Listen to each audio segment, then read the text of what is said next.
Your life doesn't change until your identity changes.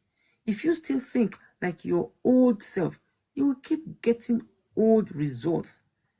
How can you just be saying, I want something better, but you don't want to change, remain the same? It's not done. I mean, it does not make sense. If you want to get new results, then change your method. That is it. It's very essential. Most people don't have a discipline problem. They have an identity problem. Let me explain. You don't rise to your goals. You fall to your habits. You must change your habits if you must become a better version of yourself. You must change. Something must change in you. Wake up and smell the coffee, as they usually say. You might ask, how do I build discipline? You don't wait for motivation. You act first and discipline follows. If you want a better version of yourself and you're not disciplined to get that better version, who is deceiving who? You must be disciplined. For example, if you are the type that, I need to rest, I'm tired. Every day you are tired. Sleeping when you're supposed to be planning ahead, when you're supposed to be meeting people or meeting someone to give you a better idea, to see how you can improve on your skills, to see how to make you go, what to make you go forward in life. You are either procrastinating or you're saying, oh, I'm tired tomorrow. Yeah, not today again.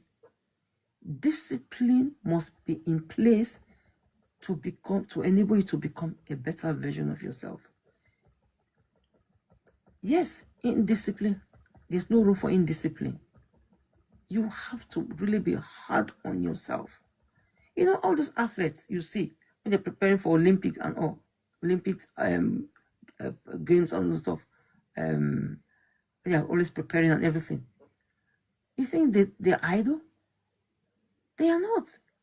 They have to be tough on themselves, discipline themselves, so they can win those medals they keep winning. You know, discipline has to be in place if you must become a better version of yourself. Yes. You know, you might ask, why do people fail? Because they choose comfort over growth every single time. If you want to be comfortable every time, you don't want to, discipline, and you expect to growth, the person deceiving themselves. It's not possible. They are on parallel lines. Be honest. Are your daily habits helping your future or hurting you? Are your daily habits, like I said earlier, you want to set smart goals, you must begin by doing daily to-do list. These are what I want to achieve today. The ones you have achieved towards, maybe like if you set your goals, for example, your to-do list. Let me see what I can achieve today. Maybe you set it maybe at 8 a.m., for example. And then maybe before you go to bed, maybe 8 p.m. or 9, you start checking and you start taking the ones you've been able to achieve. Like I said, we are human.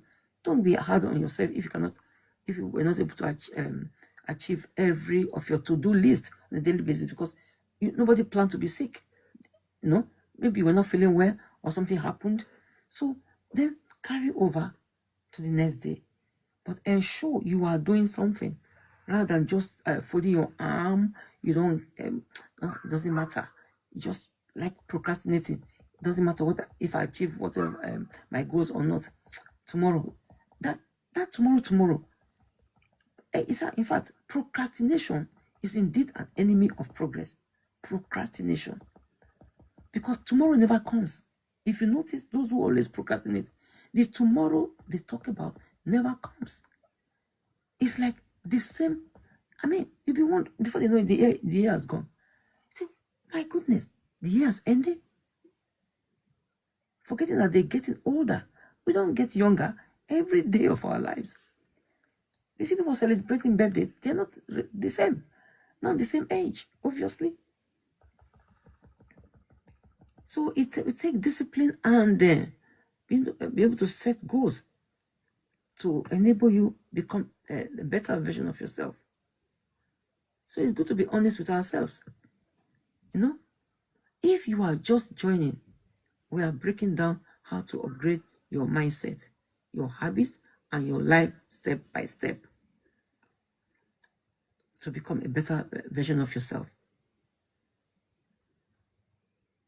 Okay, let's talk about something people avoid, but it affects your entire life. It's money, money, M-O-N-E-Y. You cannot talk about upgrading your life and ignore income. Your environment is shaped by what you earn. That is true. Your environment is shaped by what you earn. You cannot say, like some people, in fact, I don't understand. They enjoy, do I use the word enjoy? Borrowing. Either say, oh, please, can I borrow your shoes? Even clothes to wear to party. They will borrow shoes, borrow handbags, borrow cars, borrow bicycle. In fact, it's terrible. They want to live beyond their means. Or do I call it above their means? So your environment is shaped by what you earn. Value what you have. Don't look at another person's wealth or property or whatever they have. Work towards improving yourself rather than borrowing and living above your means. You know, you could ask, what is digital income? You might ask. It's earning online using skills, just like as I'm talking to you now. Am I not online? We are online. We are no longer in the time of Stone Age or trade by barter, where you give me gari and you collect fish, or you give me beans to collect rice. We're no longer in that, that era, trade by barter or Stone Age. This is digital era where people earn online. Thank God for this app, TikTok. People earn daily from even going live. Yes. You know, people earn by learning various skills. Well, people from different communities learning different skills. Thank God for digital age. What is digital income? That's what I'm talking about now. It's earning online using skills, content, or systems like affiliate marketing or content creation. I'm a content creator. I'm an affiliate marketer. You know, I'm an entrepreneur.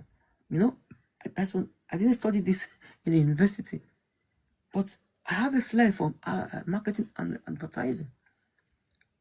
I paid to learn how to do affiliate marketing. Now we are on this app, and TikTok have various communities helping people to learn various skills so that they can maximize their potential and maximize life and wealth. But if in this day and age, a lot of people, they've chosen to just drag their legs. It doesn't matter. Oh, tomorrow, I will see how it goes. At this stage, at this point in time, if people cannot understand that social media era has come. Why do you have a smartphone if you cannot use it to make money, to improve your life financially? Smartphone. People use a smartphone to earn online. So this digital era, it has made life much more easier. Ask people, our elderly people, they will tell you what they went through to get wealth offline.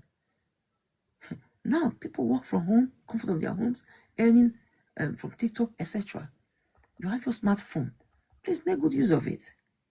Yes, obviously, TikTok is not a get-rich scheme. But when you are making use of your skill over time, you will not be broke. I can repeat what Jim Rohn said again. Formal education will make you a living, but self-education will make you a fortune. Your gift will make a way for you. That's what my Bible tells me, and that's the truth.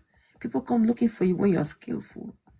When you have learned a skill and it's making you financially comfortable. Is that not awesome? So, work on becoming a better version of yourself. Don't remain stuck. Don't remain stagnant. Don't remain the same way where you are last year, even last month. Work on improving on yourself. Say, oh no, I don't know what to do. No, this is the app. On this app, there are various communities. What interest do you have? You have different interests. What is your interest? You know what interests you. What would you like to learn? Find the community that does that. Ask questions. Find out how you can improve. Rather than just relaxing, not doing nothing about how to improve on your life. Upgrade. We must learn to upgrade. Upgrade. You can't remain the same. It does not make sense to remain the same way. It does not make sense at all. And no excuses. God, some people like to make excuses a lot. It's not my fault. Then whose fault? When I hear that, then whose fault? Blame your parents. Some people keep blaming their parents. My mom, my dad, they didn't help. Please, that's old stories. Just sweep them under the carpet. Leave your parents out of this. So long as you have reached the age of accountability, leave your parents out of this. Do you know what your parents went through as well? So please leave them out of it, out of this.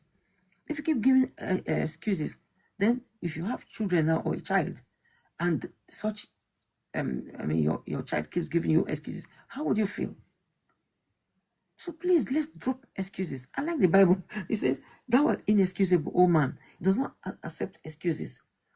So long as you and I will reach the age of accountability, you don't keep giving excuses that, oh, this is what God can put stories. No, God hates hearing excuses. He wants to be taking action. He wants to be responsible. We should be taking action. We have to be responsible. Responsible human beings, responsible people. No wonder the late Dr. Myles Munroe usually say that the greatest tragedy is not death. When I first heard it, I was shocked. I said, what could possibly be worse than death? D-E-A-T-H. D-E-A-T-H, death. And he used to say, the greatest tragedy is not death, but it's a life without purpose. And when I now start, I said, when I now explain that, see, that is true. That people, obviously, who have died, they don't know what's happening anymore. They've left. But to live aimlessly, no purpose, it's tragic. It's tragic. And usually say as well that the richest place on earth is the cemetery. I say, how can a burial ground be the richest place on earth? I was just hearing some heavy stuff on my ears. In my ears. So, but when he now explained further, and I said, wow, that the richest place on earth is the cemetery. It means that a lot of people died as paupers. Ordinarily, they're supposed to be maybe founders of CEOs in different big companies to be employers of labor, maybe head of states, prime ministers, kings, queens, business gurus. But a lot of them died as paupers, beggars.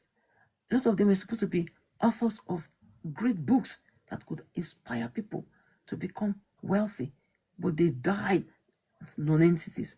So that's why the late Dr. Myles Munroe usually say the richest place on earth is the cemetery, because where people got buried, they died and they got buried with their potentials untapped.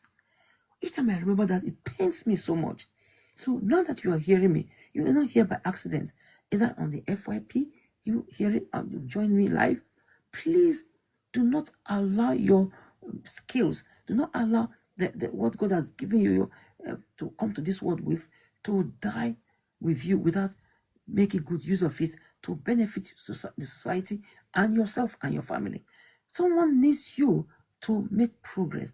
Someone is, when you wake up, in fact, and do something that could benefit people, that will make your life well fulfilled. People are looking onto you to do something that your future self will thank you for. The wealth and breakthroughs of people depends on you. You might not know this. It is when you wake up, People who are company CEOs, owners of different what's it called, organizations. Do you think they knew when they were born, even when they were growing up, that they were going to become CEOs? But because they decided to upgrade, and now people's lives are being transformed because they woke up and became somebody. They woke up to ensure that they keep upgrading their lives to affect their communities positively. So do not allow that statement the late Dr. Myles Munroe usually make, that the richest place on earth is the cemetery, where people died with their potentials untapped. Do not allow the skills, the gift God has given to you, created you and brought into this world with, to die with you. Die empty. We have to die empty. That means, in fact, you have nothing again to say you've not achieved. You have offload everything. Accomplish, be fulfilled. Even yourself, you will know that, yes, I've achieved what I'm supposed to achieve on earth. I have nothing that I've not been able to achieve.